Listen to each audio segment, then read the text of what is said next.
उस समय ठाकुर जी कहां हैं? निकुंज में हैं। तो मंगला के दर्शन राधा वल्लभ जी के वो नंद भवन के नहीं है, वो उस समय निकुंज के लाला है। सहचरियां उनकी सेवा कर रही हैं और रात में ठाकुर जी यशोदा मैया सुला देती हैं तो ठाकुर जी खर्राटे मार के सो जाते हैं। और जैसे यशोदा मैया देखे लाला सो गए हो, जैसी यशोदा मैया सोती हैं, सोई चुपचाप ठाकुर जी निकुंज में चले जाते हैं और वहां पे सब सखियां श्री जी श्यामा जी सबके संग रास विहार करते हैं। और सुबह सुबह भोर होते ही ठाकुर जी दौड़ करके आते हैं। यशोदा मैया उठे बाद से पहले तो आके ठाकुर जी मैया के बगल में सो जाते हैं। ठाकुर जी आके सोते हैं, तुरंत मैया का उठना होता है। मैया के लाला भोर है गई, चल उठ जा। लाला कैसे बताए, रात भर सोयो नहीं मैं तो। ब्रज की लीला तो अद्भुत है। कोई पद आ नहीं रहा मेरे दिमाग में, नहीं तो सुनाऊं मंगला का कोई ऐसा भाव जहां ठाकुर जी निकुंज से आ रहे हैं पद है, वो ढूंढना पड़ेगा, समय लगे, लेकिन बहुत अच्छे अच्छे भाव है। तो नवीनता यह आप भी कर सकते हैं। रात्रि में शयन कराए ठाकुर जी को, तो शयन कराते समय विचार करो, ठाकुर जी आज जय कौन सी लीला में जाओगे, सेवा का चिंतन करते हुए शयन करा दो और फिर विचार करो आज कौन सी लीला होगी, आज कहां जाएंगे ठाकुर जी। अच्छा, और फिर सवेरे ठाकुर जी को वही भाव धारण करा के मंगला कर दो। ठाकुर जी धीमे धीमे धीमे आपके भावों को ऐसे स्वीकार करेंगे, आप जो विचार करेंगे रात में ठाकुर जी वैसे ही लीला प्रकट कर देंगे। कभी स्वप्न में वो भाव दिखने लगेगा, कभी विचारों में वो भाव दिखने लगेगा। सेवा की बड़ी अद्भुत पद्धति है। हमारे जगन्नाथ महाप्रभु, पूरी दुनिया में ठाकुर जी का बड़ा श्रृंगार सवेरे होता है। जैसे राधा रमन जी जाओ, राधा वल्लभ जी, बिहारी जी जाओ, तो सुबह सुबह श्रृंगार आरती जब होती है तब ठाकुर जी पूरा श्रृंगार कर लेते हैं, मुकुट से लेकर के पैर तक का। शयन आरती में लगभग सारे मंदिरों में श्रृंगार घट जाता है। ठाकुर जी की पाग हल्की कर देते हैं, पोशाक हल्की कर देते हैं, आभूषण हल्के कर देते हैं। पर जगन्नाथपुरी में उल्टा है। जगन्नाथपुरी में शयन श्रृंगार का नाम ही है बड़ श्रृंगार, बड़ा श्रृंगार। इतने पुष्प पहनते हैं ठाकुर जी, यहां पे आंखों पर, मुख पर, हाथ पर, सब जगह पुष्प ही पुष्प। इतना अद्भुत श्रृंगार होता है ठाकुर जी का। मैंने पूछा कि भैया ये जगन्नाथ जी को पूरे दिन तो हल्के हल्के श्रृंगार, रात में इतना भारी श्रृंगार करके क्यों सुलाते हो? अब आपको कोई हार पहना दे, गले में बिल्कुल यहाँ पे वो पहना दे, पूरी चूड़ियां पहना दे, माताओं को गले पैरों में पाजेब पहना दे, कमर में कौंदरी, अब सो जाओ, ऐसे कौन सोता है? भाइयों को कहे टाई लगा लो, कोट पहन लो, नीचे पजामा पहन लो, मोजे पहन लो, शूज पहन, अब सो जाओ, ऐसे कौन सोता है? ये तो नियम है कि भाई हल्के वस्त्रों में ही सोया जाता है। पर जगन्नाथ जी इतना श्रृंगार करके क्यों सोते हैं? तो पुजारी जी बोले अंदर की बात है। कपाट बंद करते ही ठाकुर जी भाग जाते हैं। बोले कहां? बोले वृंदावन जाते हैं रास करने के लिए। तो मैंने कि रास तो सारे ठाकुर जी करते हैं। राधा रमन जी भी कपाट बंद होने के बाद रास में चले जाते हैं, राधा वल्लभ जी रास में जाते हैं, बिहारी जी भी रास में जाते हैं। उनका तो इतना श्रृंगार होता नहीं। तो पुजारी जी कितनी अच्छी बात बोले कि जो जगन्नाथपुरी में ठाकुर जी है ना, वो प्रेम विगलित ठाकुर, पिघले हुए ठाकुर जी। उनके हाथ नहीं है, उनके पैर नहीं है, उनके मुख नहीं है।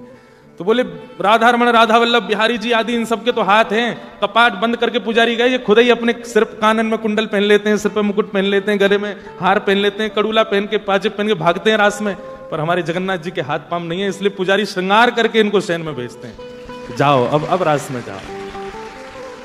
नवीनता, सेवा में कुछ नया लाया कीजिए। जैसे रसोई घर में काम करने वाली माताएं, घर संभालने वाली माताएं हर दिन कुछ नया बनाती हैं, बच्चे को प्रिय लगे, पति को प्रिय लगे। ऐसी सेवा में भी सेवकों को नवीनता लानी चाहिए। ऑफरिंग, प्रस्तुतिकरण, उससे ठाकुर जी प्रसन्न होते हैं। तो वृत्रासुर की स्तुति में विशेषता यह है कि सामान्य स्तुति नहीं है, कुछ अद्भुत है। क्या कह रहा है वृत्रासुर? अहम हरे तव पादैकमूल दासानुदासो भवतास्मि भूय मनस्मरेता सुपतेर्गुणांस्ते गृणीतवा कर्म करोतु काय। ध्यान से सुनो। बैठ गया वृत्रासुर और ठाकुर जी से कहा, हे हरि, मुझे आपके चरणार विंद नहीं चाहिए। लो, सब तो ये कहते हैं कि हरि जी माने चाकर राखो, जी मीराबाई कहती हैं। चाकर रहसूं, बाग लगासूं, नित उठ दर्शन पासूं, वृंदावन की कुंज गलिन में हरि की लीला गासूं, श्याम माने चाकर राखो जी। मीराबाई कहती मुझे आप अपने यहां नौकरी दे दो, मैं आपके चरण दबाऊंगी, वृंदावन की सफाई करूंगी, पुष्प बंगले लगाऊंगी, खूब बढ़िया आनंद कराऊंगी, नाथ मुझे चाकर दे दो, चाकरी दे दो। लेकिन यहां पर वृत्रासुर क्या कह रहा है, ठाकुर जी मुझे आपके चरण नहीं चाहिए। लो, यहीं ठाकुर जी के कान खड़े हो गए। बोले सब ने ये गाया कि नाथ आपके चरण दे दो, आपकी शरण दे दो, आपका सानिध्य दे दो। ये पहला वक्त आया। यहीं से पता चलता है कि ऑफरिंग ही खींच रही है ठाकुर जी को, प्रस्तुतिकरण ही अलग है। भगवान मानो आकाश से देख रहे हो, मेरे चरण नहीं चाहिए तो फिर क्या चाहिए? वृत्रासुर कहता पहले वचन दो, जो मांगूंगा सो दोगे। भगवान बोले अब तो देना पड़ेगा भाई, कुछ नया बोल रहा है, मांग क्या चाहिए? हमारे नहीं चाहिए। अच्छा जरूर लक्ष्मी जी के चरण चाहिए होंगे, हम भाई धन है ना, साक्षात लक्ष्मी वही चाहिए होंगी तुझे। क्या चाहिए बता? बोले आपके चरणार विंद नहीं चाहिए। ठाकुर जी बोले नहीं चाहिए तो फिर चाहिए क्या? बोले आपके चरणों के जो दास हैं, उन दासों के चरणों के जो दास हैं, और उन दासों के चरणों के जो दास हैं, उनका मुझे दास बना दो, ऐसी मुझ पर कृपा कर दो। दासानुदासो भवतास्मि भूय। ठाकुर जी मानो अपने 4-5 काम बंद करके किनारे धर दी। बोले वाह भाई, कुछ नया, ये क्या बात हुई? मतलब दासानुदासो भवतास्मि भूय, हम नहीं चाहिए, हमारा दास भी नहीं चाहिए। एक तो होता है ना कि ठीक है प्रधानमंत्री से नहीं मिला सकते तो उनके पर्सनल असिस्टेंट से मिला दो, पर ये कौन बोलता है कि प्रधानमंत्री के पीए के पीए के पीए के पीए से हमको मिला दो? ये तो कोई पागल व्यक्ति बोलेगा, उससे कौन मिलता है? पर कोई प्रधानमंत्री को पत्र लिख रहा है कि हे प्रधानमंत्री महोदय, आप मुझे बहुत प्रिय लगते हैं पर मुझे आपसे नहीं मिलना। आपकी सेवा में जो आपके पर्सनल असिस्टेंट रहते हैं वो भी मुझे बहुत अच्छे, पर मुझे उनसे भी नहीं मिलना। उनके जो पर्सनल असिस्टेंट है अमुक नाम, उनसे मेरे को मिला दो। प्रधानमंत्री हंसेगा नहीं, वाह इसने इसके लिए पीएम ऑफिस में पत्र भेजा है। मतलब छोटे अधिकारी से मिलने के लिए बड़ी अधिकारी से प्रार्थना। हंसी तो आएगी ना उसकी सीधेपन पर, उसके भाव में भाव पर, उसके इस सरल स्वभाव पर थोड़ी प्रसन्नता तो होगी ना। ठाकुर जी प्रसन्न हो गए। ठाकुर जी बोले दासानुदासो भवतास्मि भूय। अब इसमें 2 बातें छिपी हैं। पहली बात कि इतने बड़े अधिकारी से इतने छोटे अधिकारी से मिलने की प्रार्थना करना, ये उनको खुश कर देगा, थोड़ी हंसी दिला देगा। और दूसरी बात, भक्ति सिद्धांत में ये सर्वोपरि है। ठाकुर जी के चरण मत मांगो, पहले दासों की सेवा करो। देखो एक सूत्र लिख लीजिए, हरि रीझे तो वैकुंठ दिलावे। अगर हरि आपसे रीझ गए तो क्या देंगे? वैकुंठ दिलावे। और हरिजन रीझे तो हरि सो मिलावे। हरि रीझे तो वैकुंठ दिलावे और हरिजन रीझे तो हरि सो मिलावे। ठाकुर जी यदि खुश हुए तो वैकुंठ मिलेगा, स्वर्ग मिल जाएगा। पर ठाकुर जी को कोई जन रीझ गए हो तो ठाकुर जी से मिला देगो।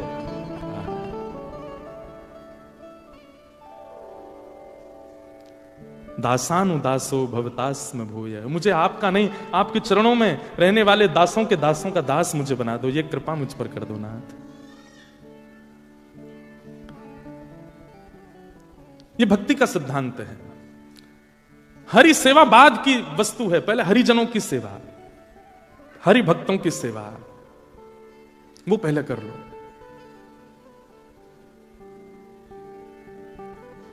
एक भक्ता हुई हमारे भारत में, उनका नाम था रत्नावती। क्या नाम था?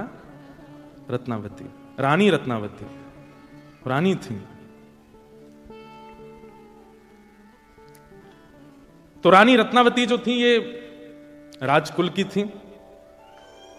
इनके पास में कोई कमी नहीं थी, सब सुख संपत्ति थी।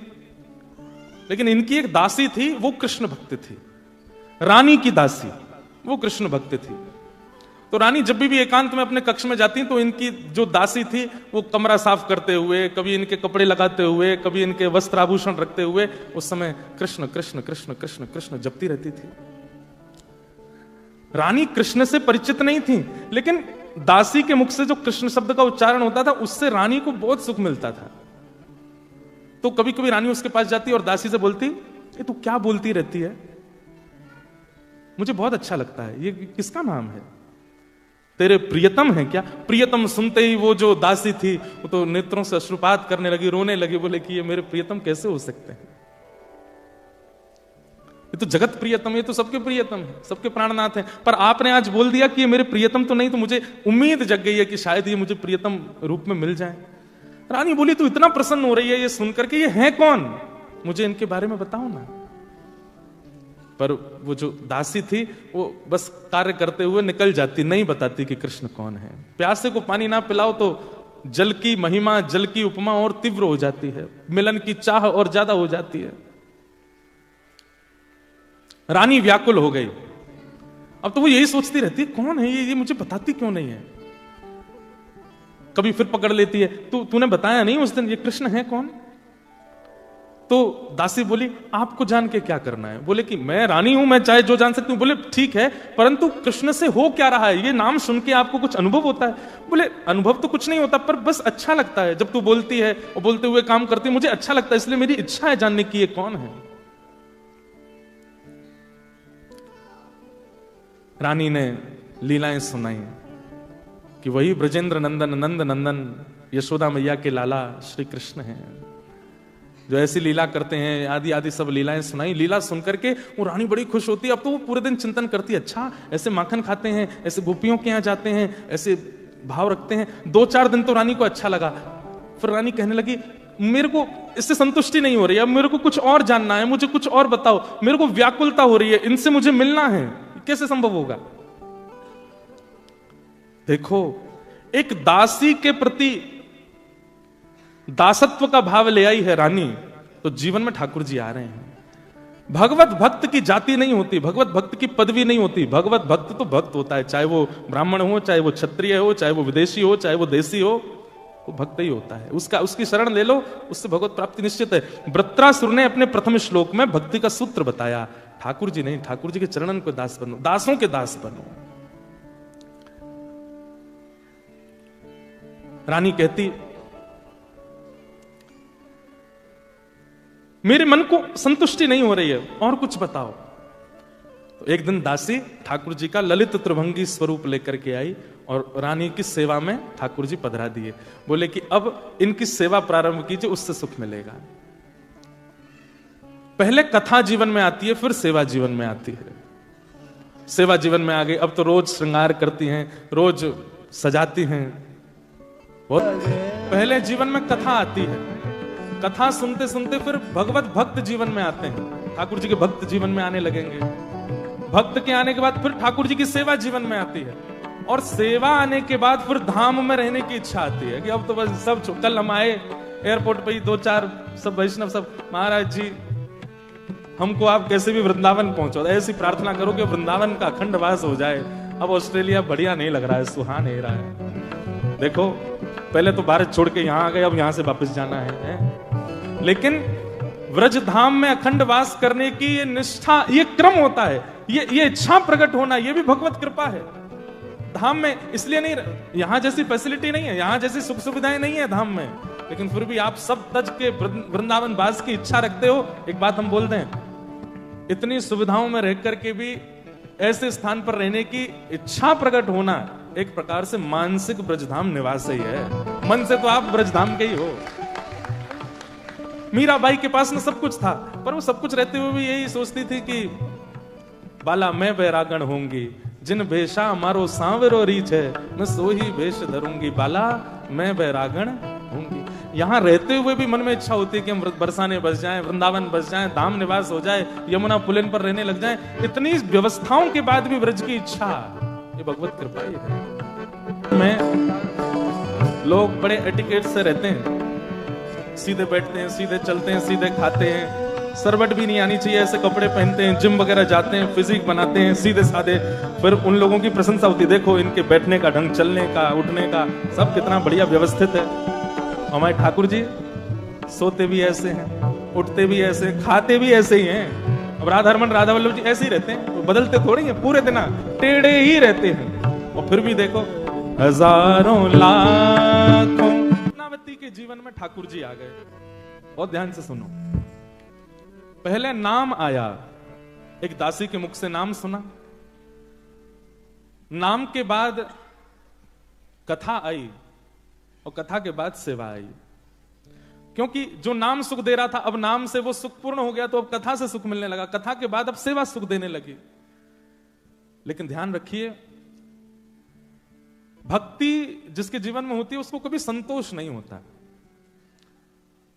नेक सुन लो भैया, कथा को सुन लो, नेक इधर देख लो। हम बहुत थके, सच बता रहे हैं, इतनी थकान है फिर भी हम कर रहे हैं, आप लोगों के लिए आए ना, सुन लो। आपको क्या करना, बैठ के सुनना है, बस सुन लो।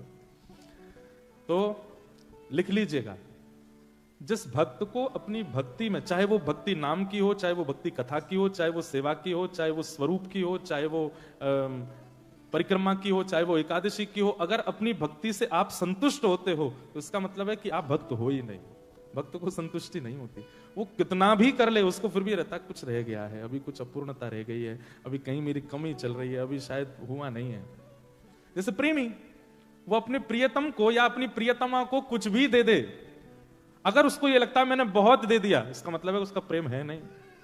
लड़ाइयां ही इसीलिए होती हैं दोनों कपल्स में कि वो गिना देते हैं कि हमने तुमको ये दिया, तुम्हारे लिए ये किया, तुम्हारे लिए, अच्छा गिना रहे हो, लेकिन आपका प्रियतम या आपकी प्रियतमा बस करती जाए या करता जाए और कभी गिनाए ना, और उसको तब भी ये लगे मैंने तो अभी कुछ किया ही नहीं तुम्हारे लिए, वही तो प्रेम होता है।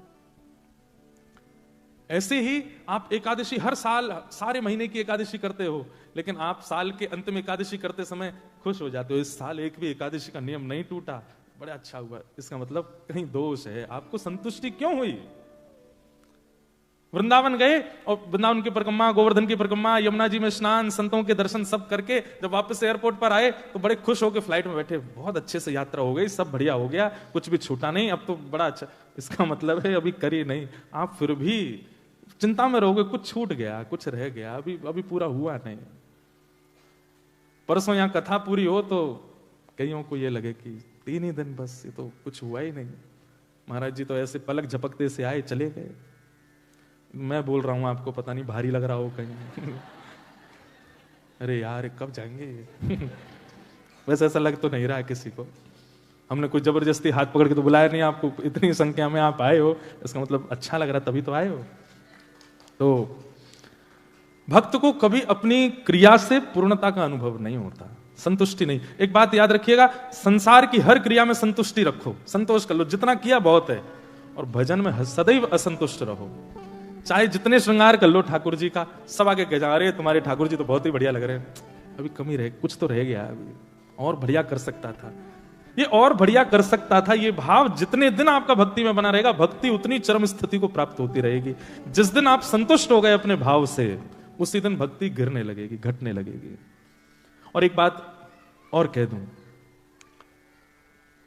अगर आप अपने भजन भाव भक्ति निष्ठा नियम से संतुष्ट हो गए हो, तो इसका मतलब ये समझ लिए ठाकुर जी भी आपसे बस राम राम कर रहे हैं, बहुत है भैया, जितना है वो बहुत है। कई बार ऐसा होता है ना कि किसी के यहाँ का आप भोजन करने जाओ, अब सब्जी वब्जी नहीं लगी बढ़िया, तो दूसरी रोटी बस 2 ही खाता हूं मैं, बस बहुत है। अब आप श्रम मत कीजिए, क्यों सब्जी बहुत अच्छी है, इतनी अच्छी, मुझे रेसिपी लिख के देखना, अपनी पत्नी से कहूंगा वो भी बनावे, पर आप 2 ही दे दीजिए बस, इससे अधिक नहीं। अब बच्चा करना पड़ता है ना, तो आपको भी लग जाता है अच्छा लगा बेचारे को, लेकिन क्या करें, 2 ही खाता है बस। फिर बाहर निकल के रेस्टोरेंट से फिर कुछ मंगाएगा, यार भूख लग रही है, अधूरा छोड़ के आया हूं, उसको बुरा ना लगे इसलिए बोल के आया कि पूरा। ऐसे ही ठाकुर जी करते हैं। फिर आपको जब संतुष्टि का अनुभव होने लग जाए तो ये समझ जाइए ठाकुर जी वही वाली हरकत कर रहे हैं, बस बहुत है, इतने में ही खुश हूं मैं, तुम इतना ही रहने दो। लेकिन आपको नित्य अपनी सेवा में अपूर्णता लगती है कि नहीं कुछ रह गया, अभी हुआ नहीं, और अच्छा हो सकता था, और बढ़िया, तब समझो ठाकुर जी भी अभी आपकी सेवा से और चाहते हैं, और दो, और करो, और बढ़िया, पर प्रसन्न है, इसीलिए वो असंतुष्टि का भाव बना हुआ है। देखो, एक होती है कि नाम जब आप कर रहे हो, आपने नियम लिया 16 माला करनी है मुझे, तो 13-14 माला होने के बाद फिर देख रहे हैं भीतर कितनी और रह गई यार, ये आज तो पूरी नहीं हो रही है। ऐसी स्थिति जब हो जाए तो समझ जाओ कि नाम भगवान भी कह रहे हैं, काय को परिश्रम कर रहा है, छोड़ दे।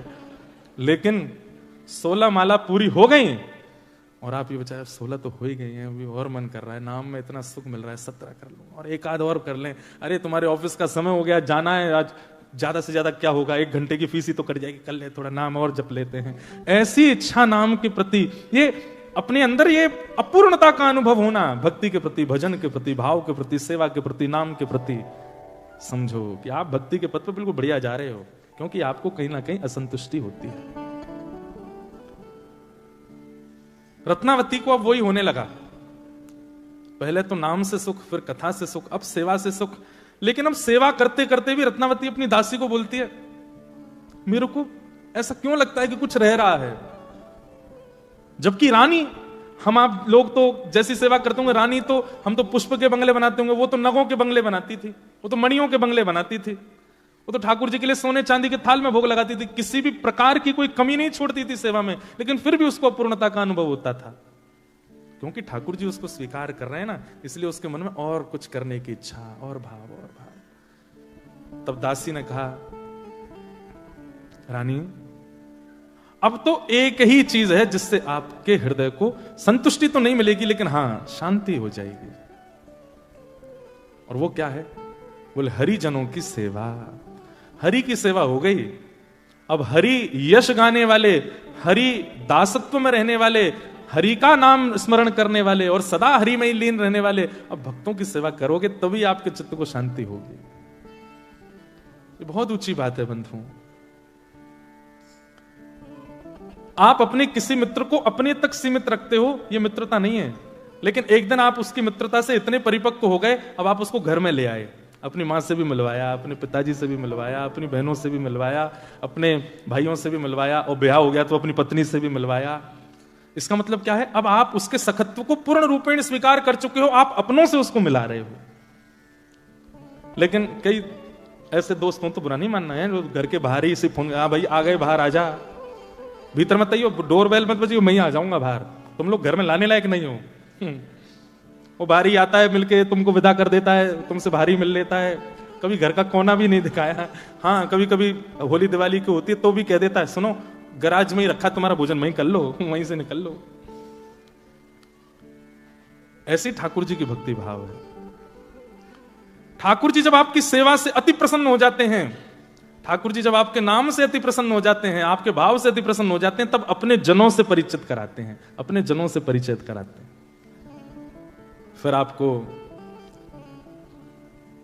हमारे बरसाने के श्री विनोद बाबा प्रिय लगने लगेंगे, फिर आपको हमारे श्री वृंदावन के श्री प्रेमानंद जी महाराज प्रिय लगने लगेंगे, फिर आपको हमारे पूज्य श्री मलुकपीठ वाले महाराज जी प्रिय लगने लगेंगे, आपको हमारे श्री गोरीलाल कुंज वाले पूज्य जय जय सरकार प्रिय लगने लगेंगे, आपको हमारे श्री गोवर्धन के श्री पंडित जी महाराज प्रिय लगने लगेंगे, और इन सब के बाद नीचे कोने में मैं प्रिय लगने लगूंगा। सीधी बात, अभी तक राधा रमण जी से प्रेम था, राधा वल्लभ जी से प्रेम था, बिहारी जी से प्रेम था, गोवर्धन वृंदावन से प्रेम था, यमुना जी से प्रेम था, गोपेश्वर महादेव से प्रेम था, लेकिन अब हरिजनों से प्रीति हो गई है, तो सोचो ठाकुर जी ने आपको स्वीकार कर लिया।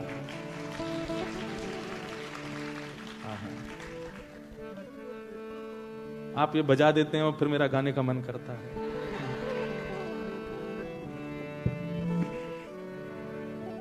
मेरे मन में ना लागे कोई रंग, मेरे मन में ना लागे कोई रंग, क्यों? मैं तो रहूं संतन के संग, मैं तो रहूं संतन के संग, ओ मैं तो रहूं रसिकन के संग, मैं तो रहूं रसिकन के संग। देखो एक वो ना इंस्टाग्राम पे एक रील आती है कई बार, तो इसमें ऐसे कभी कभी बच्चे बना के डालते हैं कि अगर हमारे पार्टनर को इसके आगे की लाइन नहीं पता तो उससे ब्याह करना बेकार है। ठीक वैसे ही जब हमने गाना शुरू किया, आप संग गाने लगे तो लगा कि हाँ अब 2 दिन कथा करने में और आनंद आएगा।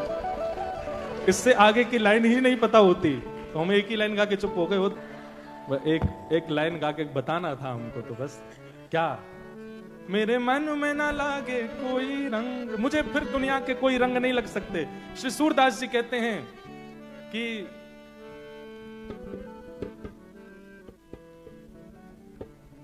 कृष्ण रंग अगर चढ़ गया, सूरदास काली कामर पे चढ़े न दूजो रंग। अगर कृष्ण रंग चढ़ गया हो, कृष्ण के हरिजनन को रंग चढ़ो, फिर संसार में आप चाहे जहां चले जाओ, हमको आप दुबई ले जाओ, हमको ऑस्ट्रेलिया ले जाओ, अमेरिका ले जाओ, कनाडा ले जाओ, स्विट्जरलैंड ले जाओ, हम फिर भी घूम फिर के ऐसे ही रहेंगे। क्यों?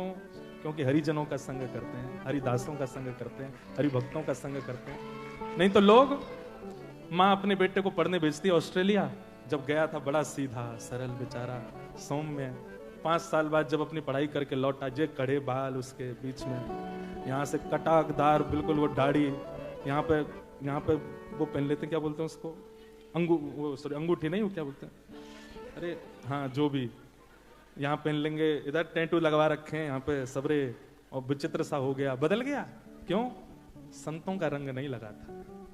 इसलिए हम तो बच्चों, हम पता एक बात, हम विदेश में रहने वाले माता पिताओं से कहते हैं कि अगर विदेश में रहते हो तो कम से कम घर पर बच्चों को अपने धर्म से, अपने परंपराओं से अवगत कराते रहो, और यदि संभावना बन सके, यदि आपसे हो सके, तो कम से कम स्कूल तक की पढ़ाई बच्चों को भारत में ही करा दो। बच्चों को 18 साल तक भारत में ही रहने दो, और वृंदावन, अयोध्या, काशी आदि आदि ले जाते रहो।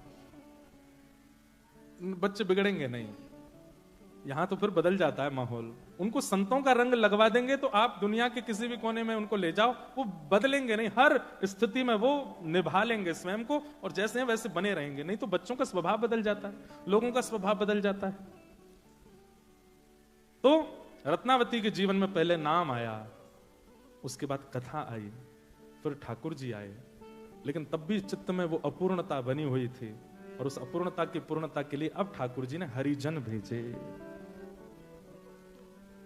हरिजन, एक बात याद रखिएगा, कथा अच्छी लगती है, ठाकुर जी अच्छे लगते हैं, नाम अच्छा लगता है, कीर्तन अच्छा लगता है, लेकिन हरिजनों के प्रति ऐसी श्रद्धा नहीं प्रकट होती।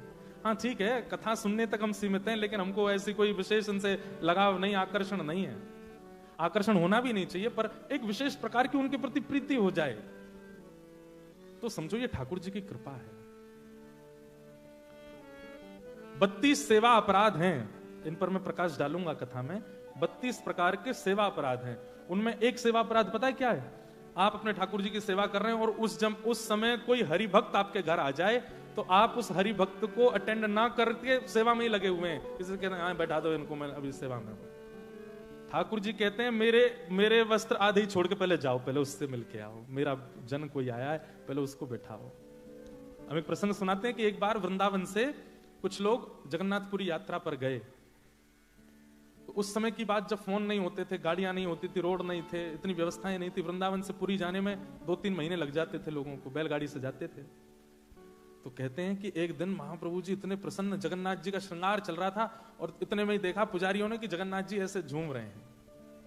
तो पुजारी जी बोले, जय जय, कहा है गो, ऐसे मचल क्यों रहे हो आप? बोले कि मुझे बड़ी प्रसन्नता हो रही है। क्यों? आज आपका भोजन बहुत अच्छा बना है इसलिए, आज आपका श्रृंगार बहुत अच्छा हुआ है, आज आपकी सेवा बहुत बढ़िया हुई है इसलिए। बोले नहीं, आज वृंदावन से कुछ ब्रजवासी मेरे दर्शन के लिए जगन्नाथपुरी आ रहे हैं, और ये सोच सोच के मैं बहुत प्रसन्न हो रहा हूँ, मुझे बड़ी प्रसन्नता हो रही है, मैं बड़ा आनंद में भर रहा हूँ। सुनो, उनके लिए व्यवस्था कर देना, उनके लिए भोजन बनवा देना, उनको आने में 2-2.5 महीने लगेंगे अभी, उनके आने से पहले सब इतना व्यवस्थित कर देना कि उनको किसी भी प्रकार की कोई दिक्कत ना हो। इतना प्रेम ठाकुर जी करते हैं अपने हरिजनों से। हम अपनी बात नहीं कर रहे हैं, लेकिन जिस दिन आपको पता चला कि यहाँ पे कथा होने वाली, उसी दिन से ही उत्सुकता बनने लग गई चित्त में, कब आएंगे, कब गिरधरलाल जी आएंगे, कब कथा होगी, कब ये सब कीर्तन हम सुनेंगे, कथा सुनेंगे। ये उत्सुकता और ये बेचैनी जो चित्त में आती है ना, ये भगवत कृपा से है, अगर हरिजनों के लिए आती है तो। क्योंकि हरिजनों से मिलने के लिए तो ठाकुर जी उत्सुक रहते हैं, ठाकुर जी प्रसन्न रहते हैं।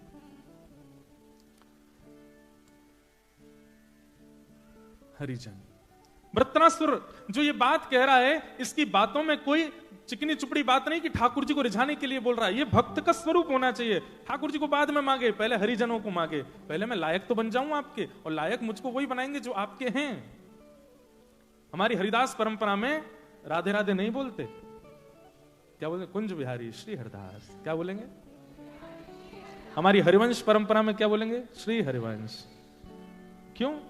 आचार्यों का नाम क्यों बोलते हैं, ठाकुर जी का नाम क्यों नहीं बोलते? कई लोगों के मन में प्रश्न आता है। मैं बोलता हूं अपनी कथा में कि भाई, इन परंपराओं में आचार्यों का नाम लेने की बात इसलिए कही जाती है कि आचार्यों की सन्निधि ही भगवत सन्निधि के लायक बनाएगी। जब तक हम आचार्यों की सन्निधि नहीं लेंगे, कैसे भगवत सामीप्य प्राप्त हो? हमारे वृंदावन बुरा नहीं मानिएगा, सीधे आके कोई कहने लगे राधे राधे राधे राधे, तो अत्यंत रसिक लोग उसको स्वीकार नहीं करते। लंबे तू इतना बड़ा होगो, सीधे राधे राधे बोल लो। पहले हरिजनन की सेवा कर, पहले सखीन को मना, पहले सहचरीन की सेवा कर, ये तो को अधिकार देंगे तब राधे राधे बोलियो। दासानुदासो भवतास्म भूय। एक हमारे भारत में बड़े सिद्ध संत हुए श्री राधा बाबा महाराज। कुछ लोगों ने नाम सुना होगा, कुछ लोगों ने नाम नहीं सुना होगा। श्री राधा बाबा महाराज गोरखपुर में विराजते थे और उनकी लीलाएं तो कथाएं तो बहुत अद्भुत हैं। श्री भाई जी महाराज, हनुमान प्रसाद पोद्दार जी और श्री राधा बाबा महाराज, दोनों का अत्यंत सामीप्य रहता था। अगर किसी व्यक्ति को नहीं पता है इनके बारे में तो कभी गीता प्रेस गोरखपुर से ऑनलाइन बाबा का चरित्र, भाई जी का चरित्र मंगाइए, एक बार जरूर पढ़ना। हम लोग बहुत पुराने पुराने रसिकों के चरित्र पढ़ते हैं, सूरदास जी के, मीराबाई के, ये बहुत प्राचीन, लेकिन अभी हमारे ही समय काल में अगर कोई महान भक्त हुए पिछले 100 वर्षों में, श्री राधा बाबा महाराज। राधा बाबा का एक मैं लीला सुनाता हूं कथा में कि राधा बाबा पूरे दिन एक टीन शेड के नीचे बैठे रहते थे और भक्तजन सामने से उनका दर्शन करते थे। लेकिन सुबह सुबह आप 4 बजे उठ करके जब शौच के लिए जाते थे तब एक बूढ़ी मैया इनका दर्शन करने आती थी और वो केवल दर्शन नहीं करती, पीछे पीछे बाबा के संग जाती। वो जहां जंगल झाड़ी में जाते बेचारे वहां पे भी उनका दर्शन करते। कुछ वैष्णवों ने देख लिया, उन्होंने मैया से कहा, मैया तुमको शर्म नहीं आती है? बाबा सुबह सुबह बेचारे अपने नित्य नियम में जाते हैं, तुम वहां भी उनका दर्शन करती हो।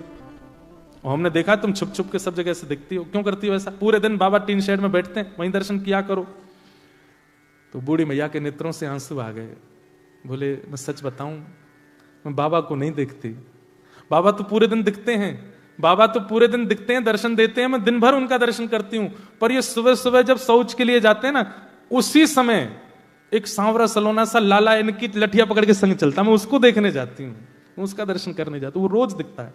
तो सब रसिक जन इतने इतने आश्चर्य में आ गए कि मतलब वो इतने पवित्र हैं राधा बाबा कि वे जब अपने नित्य नियम करने जाते हैं तब भी ठाकुर जी उनके संग रहते हैं, तब ठाकुर जी का विशेष दर्शन उनके साथ होता है और वो मैया को दिखते थे। ऐसे थे राधा बाबा। तो एक बार राधा बाबा ब्रज की किसी यात्रा में थे, हमने एक महापुरुष से ये लीला सुनी। तो यात्रा में इतने श्रमित हो गए थे, रोज तो 4 बजे उठ जाते थे, लेकिन आज 7 बजे उठे सुबह। तो राधा बाबा जैसे उठे तुरंत उनके कक्ष में एक महापुरुष बिना किसी रुकावट के घुसता ही चला आया, जिसको वो जानते भी नहीं थे। राधा बाबा उठ करके देख करके बड़े संकोच में आ गए। बोले भाई ये कौन बाबा है, सीधे मेरे कमरे में घुसा चला आया है। तो फिर भी कहा, बोले महापुरुष आपको प्रणाम है, आप कौन हैं, कहां से आए हैं, आपका क्या परिचय है? तो वो जो बाबा उनके कक्ष में आया वो दोनों भुजा उठा करके रोने लगा। बोले मैं सत्य बता रहा हूं, आज पहली बार मेरे स्वप्न में श्री जी आई थी, किशोरी जी आई थी, और श्री जी आकर के मुझसे बोली तेरे भजन को पूरा फल प्राप्त है, वे में नेक दूरी रह गई है, या हमारे में तो को राह बतावे आई हूं कि अपने भजन को फल पूरा कर ले। मैंने पूछी, हे श्यामाजू भजन को फल कैसे पूरा होगा? बोले कि अभी अभी राधा बाबा आए हैं बिड़ला धर्मशाला में। बोले मेरा हाथ पकड़ के श्री जी स्वप्न में लेकर के गई धर्मशाला, और मुझे तो पता नहीं आप कहां रुके, आपके कमरे के बाहर जाके उन्होंने इशारा किया, बोले या कमरा में बैठे बाबा, उनको जाके सुबह दर्शन कर लियो, उनके दर्शन से ही तेरा भजन फल पूरा होगा। ये सुनते ही राधा बाबा नेत्रों से अश्रुपात होने लगा। बोले श्री जी ने ऐसी आज्ञा दी? बोले हाँ। बोले श्री जी मुझसे कह के गई कि आज तुम आज जाकर के इनका दर्शन करना। चरणों में प्रणाम किया और प्रणाम करके बोले श्री जी ने एक आज्ञा और दी है। बोले क्या? बोले बरसाने में एक सदगृहस्थ हैं, उनका नाम है मोहिनी बिहारी, मोहिनी श्याम जी, आप कृपा करके या तो उनके दर्शन कराओ। मतलब श्री जी ने मुझको आज्ञा दी मैं आपके दर्शन करूं, और आपके लिए आज्ञा दी है कि बरसाने में एक संत हैं, एक सदगृहस्थ हैं, संत नहीं है, परिवार है उनका पूरा, मोहिनी शरण जी, आप उनके दर्शन कर आओ, और दर्शन नहीं कर सको तो उनके घर की मधुकरी मंगा करके पालो। ये किशोरी जी ने आपके लिए आज्ञा की है। और ऐसा कहकर अब सुबह सुबह उठते ही कोई अपरिचित आकर के इतना सब कुछ बोल जाए तो उस पर विश्वास नहीं होगा। और ऐसा कहते तुरंत वो बाबा वहां से प्रस्थान किए। राधा बाबा महाराज तुरंत दौड़ करके अपनी छत पर गए देखने के लिए कि ये जाएगा किस तरफ। तो देखा वो दोनों भुजा उठा करके नेत्रों से अश्रुपात वृंदावन की ओर दौड़ा। उसकी स्थिति बता रही थी कि वो झूठ नहीं बोल रहा है। राधा बाबा महाराज ने अपने कुछ सेवकों को बुलाया और सेवकों से कहा एक काम कीजिए, ऐसे करके एक मोहिनी श्याम मोहिनी जी करके, मोहिनी शरण जी करके एक सदगृहस्थ हैं बरसाने में। हम तो जाने में अभी असमर्थ हैं, पर उनके यहां की मधुकरी ले आओ, रोटी ले आओ। अपने कुछ सेवकों को भेज दिया। उनमें एक घनश्याम जी करके थे, वे ब्रज में, वृंदावन में जो रासलीला होती है उसमें कृष्ण बनते थे, तो घनश्याम ठाकुर जी भी थे उसमें। तो उन सबको भेजा, जाओ जाकर के बरसाने में कोई मोहिनी शरण जी सदगृहस्थ हैं, उनके यहां से रोटी ले आओ। अब राधा बाबा महाराज किसी के यहाँ की प्रसादी मांग रहे हैं। राधा बाबा जिनको स्वयं श्री ठाकुर जी के प्रत्यक्ष दर्शन होते थे, वो किसी के घर की प्रसादी मांग रहे हैं, तो इसका मतलब वो कितना ऊंचा होगा। ये सब लोग बरसाने गए और बरसाने में जाकर के इन्होंने पूछना शुरू किया ब्रजवासियों से, भैया यहाँ पे कोई सदगृहस्थ है, उसका नाम मोहिनी शरण करके है। तो सब नाम सुने और सुन के हंसे। बोले क्या काम है उससे? बोले उसके यहाँ की रोटी चाहिए। बोले किसके लिए? बोले राधा बाबा के लिए। तो लोग बाग सुन करके हंसे और सिर पकड़ करके बोले, भैया ये क्या कर रहे हो तुम लोग? राधा बाबा जैसे महान संत को उसके घर की रोटी खिलाओगे? बोले हैं कौन? बोले बरसाने का एक पागल है, उससे कोई मिलता नहीं जुलता नहीं, उसको देख के बच्चे भाग जाते हैं, वो जिस गली में जाता है सब दुकानें बंद कर लेते, कहां से कब क्या उठा ले, पागल है। तो सेवकों ने सोचा राधा बाबा ने आज्ञा की है, लेके तो जानी है रोटी। बोले फिर भी बताओ ना कहां है घर। बता दिया सबने। बोले वहां रहता है, वो तो प्रसिद्ध पागल है, यहाँ का चले जाओ। जैसे गए घर पर पहुंचे तो घर की स्थिति देख करके बिल्कुल नहीं लग रहा है कि एक वैष्णव का घर है। वैष्णव के घर की पहचान अलग होती है। तुलसी का पौधा तो होगा, बाहर कुछ सातिया तो बना होगा, गैया का गोबर तो रखा होगा, ठाकुर जी की सेवा घर में हो रही होगी, दिव्य अगरबत्ती की सुगंध आ रही होगी। ऐसे वैष्णवों के घर की पहचान होती है। हम जिस घर में रुके हैं मेलबर्न में, उस घर का नाम है वृंदावन।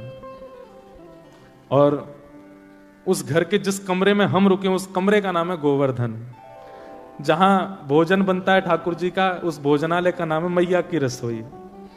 जहां हमारे ठाकुर जी गिरधरलाल जी विराज रहे हैं, उस कक्ष का नाम है बरसाना। और जहां आकर के सब लोग बैठते हैं और बैठ करके वार्ता करें, चर्चा करें, जो कुछ भी करें, उस स्थान का नाम है रास स्थल। अब सोचो कैसा सुंदर पूरा घर, पूरा ब्रज वृंदावन जैसा है। तो मतलब घर में जाकर के ये ना लगे कि यहाँ ठाकुर जी रेंट पे रहते हैं, बल्कि ये लगे मालिक रेंट पे रहते हैं, यहाँ के अधिकारी तो ठाकुर जी हैं। कई घरों में ऐसा लगता है ठाकुर जी रेंट पे रह रहे हैं, कि अलमारी में बैठे हैं। घर जाके ऐसा लगे कि मालिक रेंट पे रहते हैं, ठाकुर जी का अधिकार है। तो लेकिन यहां उल्टा था। जिनके घर से रोटी लाने के लिए कहा था, उनके घर में एक भी वैष्णव लक्षण नहीं थे। घर के भीतर जाकर के सबने हाथ जोड़ के कहा, बोले भैया ये मोहिनी शरण जी कहां हैं? बोले उनसे क्यों मिलना है आपको? बोले कि उनके हाथ से एक रोटी लेनी है हमको। बोले वो पड़े देख लो। तो खटिया चारपाई पे पड़े थे, दोनों पैरों में जूते पहन रखे थे, बूट, और एक के ऊपर एक ऐसे बूट रख करके बिल्कुल ऐसे दोनों पैर हिला रहे हैं, ये हाथ ऐसे धर के। और जिस चारपाई पे पड़े थे वहां जो दीवार थी उस पर नेताओं के और पुराने जमाने के फिल्म सितारों के चित्र लगे हुए थे। ज्यादा पुरानी बात नहीं है ना। और बढ़िया उन्हीं को निहार रहे थे, ऐसे सिर अपने सहला रहे थे, ये है इनके हाथ से रोटी लेके जानी है। जितने गए उनके चित्त में आई, कहीं हम अपराध तो नहीं कर रहे? भैया एक बार बरसाने में और घूम के आ जाओ, कोई और तो नहीं है? कहीं इसके हाथ से रोटी ले जाके हमने राधा बाबा को खवाई दी और कहीं उनके बने भय भाव सवरे नष्ट हो गए तो अपराध लगेगा हमको। या आचार विचार से कहां से लग रहा है कि इसके हाथ की रोटी? सब जगह एक राउंड और मार के आए बरसाने में। सबने कहा नहीं वही है, एक ही है बस, और कोई नहीं है। बोले पता नहीं कैसी लीला है। दो तीन तो भीतर गए नहीं, बोले हम तो नहीं जा रहे, हम तो पहले बाबा को भी सच्चाई बता देंगे, ले आओ रोटी तो लेके जानी है। तो अंदर रोटी लेने के, भैया आपको प्रणाम, जय श्री कृष्ण जय श्री राधे।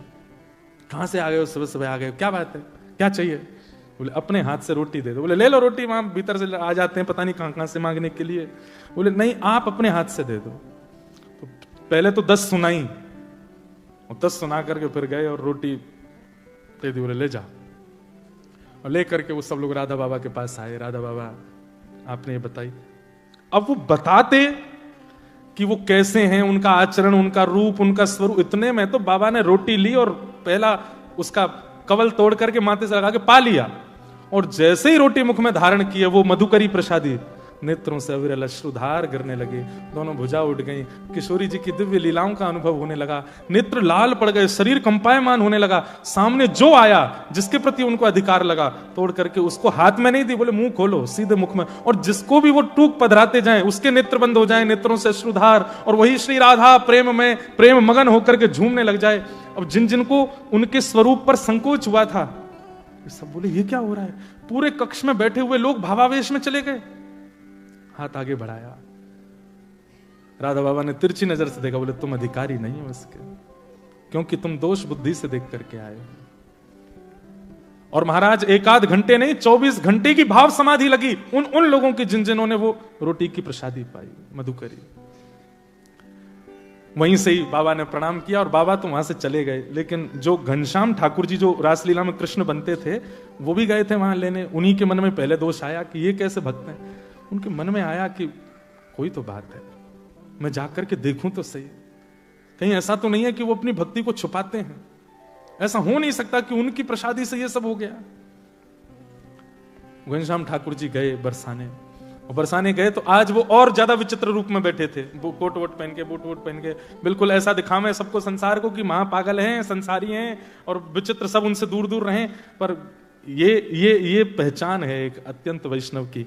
भक्त की इच्छा ये नहीं होती कि मैं बहुत प्रसिद्ध हो जाऊं, भक्त की इच्छा ये नहीं होती कि मैं बहुत सिद्ध हो जाऊं, भक्त की इच्छा ये होती है केवल प्रिया प्रियतम मेरे रहें, बाकी सब मुझे अकेला छोड़ दें। ये एक असली भक्त की इच्छा होती है।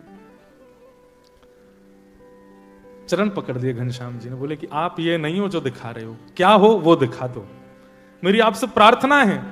बहुत अच्छा नाटक करते हैं आप, आपके शब्दों में भी कहीं से भी वैष्णवता नहीं झलकती, आपके रूप प्रारूप में भी कहीं से वैष्णवता नहीं, आपके आसपास भी ऐसी आपने व्यवस्था कर रखी है कि किसी प्रकार से वैष्णवता का दर्शन नहीं हो। लेकिन मेरी आपसे प्रार्थना है, एक ब्रजवासी होने के नाते आपसे प्रार्थना कर रहा हूं, अपना असली रूप दिखाओ। तो पीछे जो चित्र लगे थे, उन सब चित्रों के मतलब जब प्रार्थना की तो नेत्रों से अश्रु आ गए। प्रेम का स्वभाव है, प्रेम का स्वरूप है, कितना भी छुपा हो छुपता नहीं, वो प्रकट हो जाता है। तो नेत्रों में जब अश्रु आए तो घनश्याम ठाकुर जी ने कहा, आप ये नहीं हो जो दिखा रहे हो, कौन हो वो दिखाओ। तो पीछे जो दीवार पे वो चित्र लगे थे फिल्म सितारे वगैरह के, वो वास्तव में एक लकड़ी की दरवाजा था। और जैसे ही उस दरवाजे को खोला तो वो एक झरोका था, एक बालकनी जैसी थी। और वो बालकनी ऐसी थी जहां से श्री किशोरी जी का रंग महल स्पष्ट दिखाई देता था। हाथ पकड़ करके ले गए घनश्याम ठाकुर जी का और दिखाया, बोले देखो वो हमारी श्री जी लाडली जी का भवन है। बोले हाँ। बोले देखना अब मैं पुकारूंगा और कुछ अनुभव होगा। और जैसे ही उन्होंने भुजा उठा करके कहा श्री राधा श्री राधा श्री राधा, एक दिव्य तेज प्रकट हो गया श्री ठाकुर जी किशोरी जी के बरसाने भवन में। और उस दिव्य तेज में सर्वांगीण अंग तो नहीं दिखा, लेकिन दिखा कि दिव्य तेज जैसे समाप्त हुआ तो वहां पर कोई सुंदर सी चुनरी पहन करके कोई एक सखी आई है, जिनका रूप ऐसा था, इतनी दूर से स्पष्टता नहीं हो रही थी। वो जो जिनके घर गए थे वो तो भुजा उठा करके नृत्य करने लगे। घनश्याम ठाकुर जी देख करके वहीं मूर्छित हो गए और मूर्छित होकर के चरण पकड़ लिए। बोले कि मुझे अनुभव करा दो। बोले कि अभी आपके चित्त में वैष्णवों के प्रति दोष भाव आ जाता है, पहले उस दोष भाव को दूर करो। कभी वैष्णव की आचार विचार कई बार वो इसलिए बनावटी रखते हैं कि हमारी भक्ति को नजर ना लगे, हम महासंसारी दिखाई दें सबको। इसलिए वैष्णव को परखने में राधा बाबा जैसे हो जाओ, जिन्होंने आपके द्वारा निंदा सुनी नहीं उससे पहले प्रसाद पा लिया। ऐसी वैष्णवता जिस दिन आपके चित्त में आ जाएगी, आप जैसी बरसाना भवन की ओर देखोगे श्री जी दिख जाएंगे। घनश्याम ठाकुर जी तो मगन हो गए, चरण पकड़ लिए, बोले कि बस अब आप कृपा करो। यह है वैष्णवता। फिर घनश्याम ठाकुर जी फिर उसी भाव में रहने लगे।